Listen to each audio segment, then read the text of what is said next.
Under a sky filled with countless stars, a man stands in silent awe. This man is Abraham, chosen by God for a divine purpose. The stars above him are not just a reminder of the vastness of creation, they are a symbol of God's unshakable promise. God told Abraham, "Look now toward heaven and count the stars, if you are able to number them. So shall your descendants be." But what happens when the promise of God feels impossibly distant? What happens when human fear, impatience, and weakness interfere with divine timing? This is where our story begins. It is the story of Isaac and Ishmael, the two sons of Abraham, and the rivalry that their births would set in motion. It is a story that transcends time, one with implications that reach into the modern world. It is a story of promises, prophecies, and a conflict that has shaped the destinies of nations. Tonight, we'll uncover the deeper truths buried in this ancient tale. If you've ever wondered why Jews and Arabs seem locked in an unending struggle, the answer lies here, in the pages of the Bible. And while this story is ancient, its lessons are as relevant today as they were thousands of years ago. Let's go back to the very beginning, the book of Genesis. Abraham, originally named Abram, was called by God to leave his homeland of Ur in Mesopotamia and journey to a land that God would show him. This land, Canaan, was promised to Abraham and his descendants as an everlasting inheritance. But this was no ordinary inheritance. It was tied to a covenant, a sacred agreement between God and Abraham. God promised Abraham that he would become the father of many nations, that his descendants would be as numerous as the stars in the sky and the sand on the seashore. But there was one problem. Abraham and his wife Sarah were childless. And they weren't just childless, they were old, far beyond the age when having children seemed possible. Abraham was 75 years old when God first made this promise, and Sarah was well past the age of childbearing. Can you imagine the doubt, the questions, the wondering? How could this promise be fulfilled? Have you ever been in a place where you felt God's promise was impossible? Where the circumstances of life seemed to contradict what you believed in your heart? That's where Abraham and Sarah found themselves.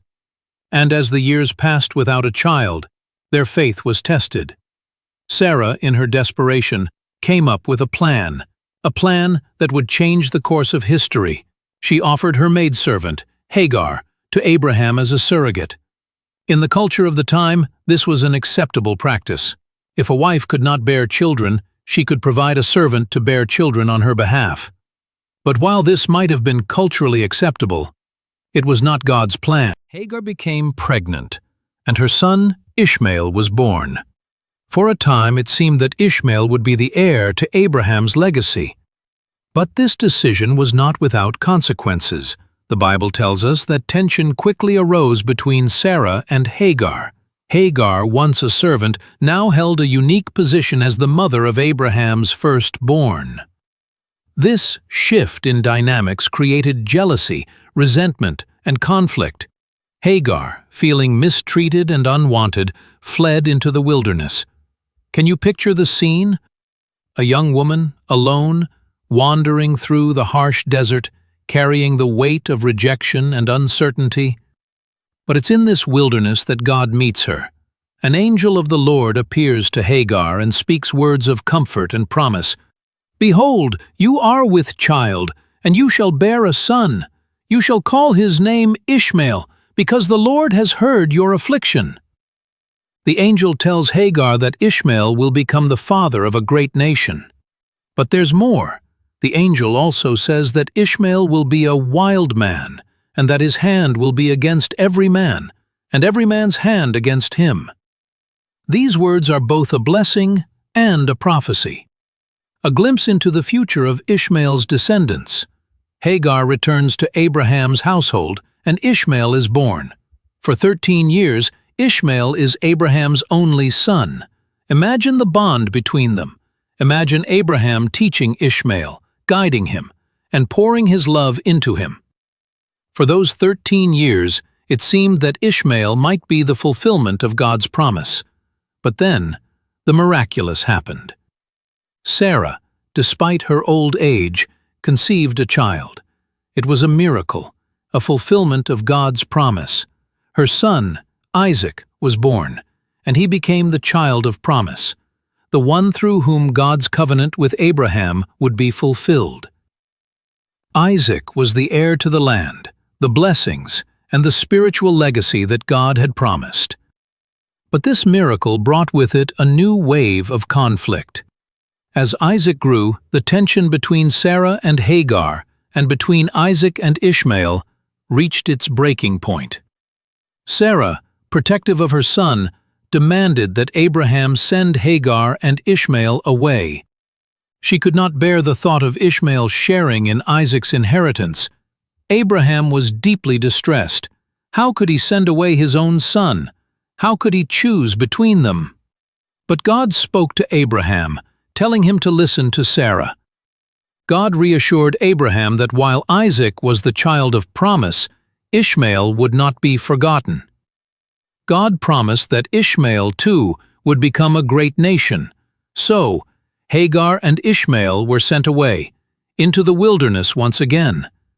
It was a heartbreaking moment. But even in their despair, God did not abandon them.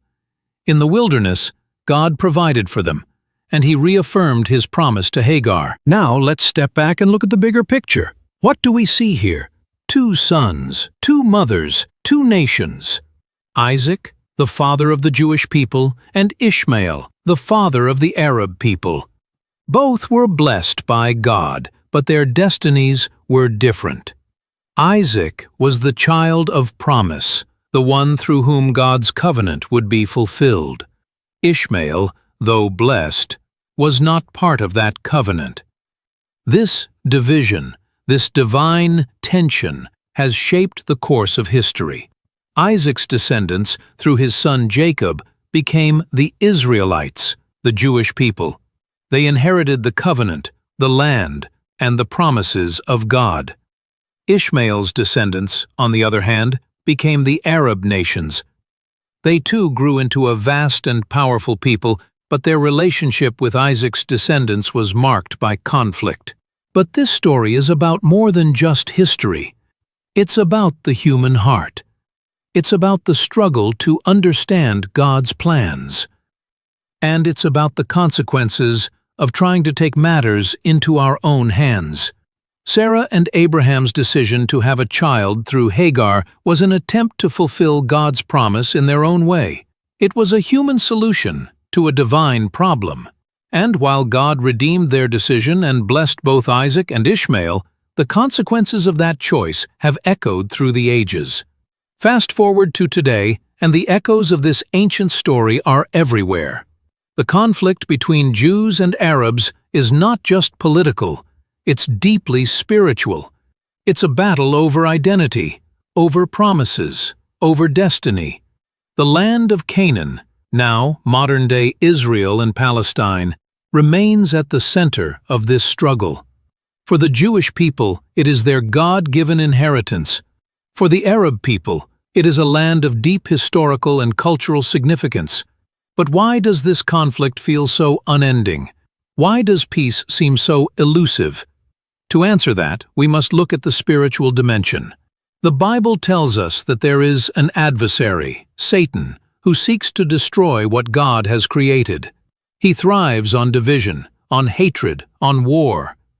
The conflict between Jews and Arabs is not just a human struggle, it's a spiritual battle, a reflection of the greater war between good and evil.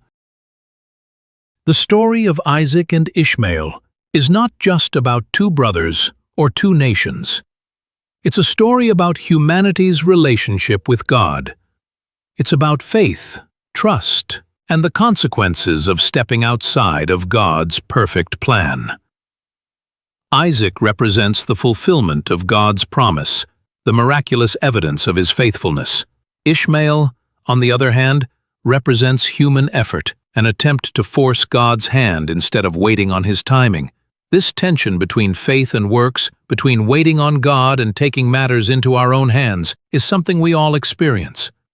How often do we, like Sarah and Abraham, grow impatient with God's timing? How often do we try to solve problems our own way, only to create more conflict and confusion? This ancient story is a mirror, reflecting the struggles of the human heart. Think about it. How many times have you faced a situation where God seemed silent, where His promises seemed distant or even impossible? Sarah's doubt, Abraham's hesitation, and Hagar's despair are emotions we've all felt at one time or another. But here's the good news. God's promises are not dependent on our actions. Even when we stumble, even when we fail, God remains faithful. He fulfills His promises, not because of us, but in spite of us. Let's return to the wilderness, where Hagar and Ishmael were sent away. Imagine the scorching sun beating down on them, the dry desert air stinging their throats. Hagar carried her son, her heart heavy with fear and uncertainty. She had no home, no resources, and no clear path forward. But as they wandered, God was watching. He saw their struggle, their pain, and their desperation. The Bible tells us that when Hagar ran out of water, she placed Ishmael under a bush and walked away, unable to watch him die. She wept, and Ishmael cried out in his own anguish, and then, in their darkest moment, God intervened. An angel of the Lord appeared to Hagar and said, "What is the matter, Hagar? Do not be afraid. God has heard the boy crying as he lies there." The angel pointed her to a well of water, providing the sustenance they needed to survive, and once again, God reaffirmed His promise. Ishmael would become the father of a great nation. This moment in the wilderness is a powerful reminder of God's character. He is a God who sees.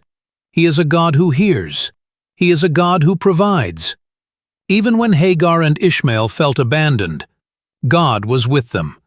He did not forget His promise, and He did not leave them to perish. This is a truth that resonates throughout the Bible. God is faithful, even in the wilderness.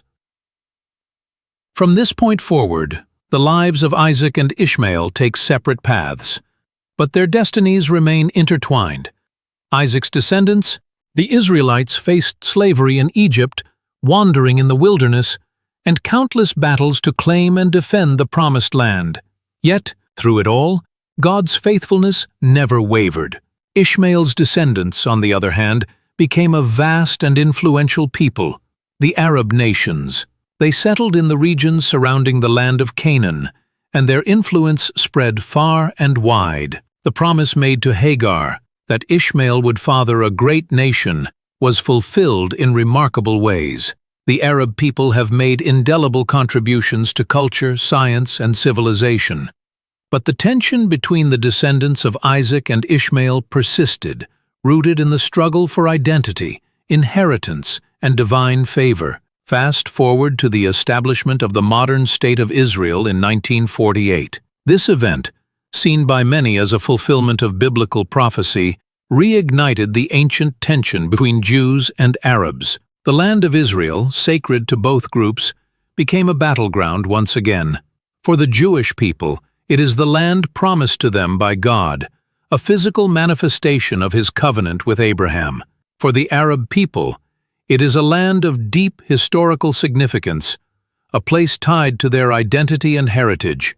The conflict over this land has led to wars, unrest, and ongoing tensions that dominate headlines to this day. But beneath the political and territorial disputes lies a deeper spiritual struggle. It is a battle over God's promises, over His covenant, and over the question of who truly inherits the blessings of Abraham. But here's the truth. God's promises are not limited to one group of people. The Bible tells us that through Jesus Christ, the blessings of Abraham are available to all who have faith.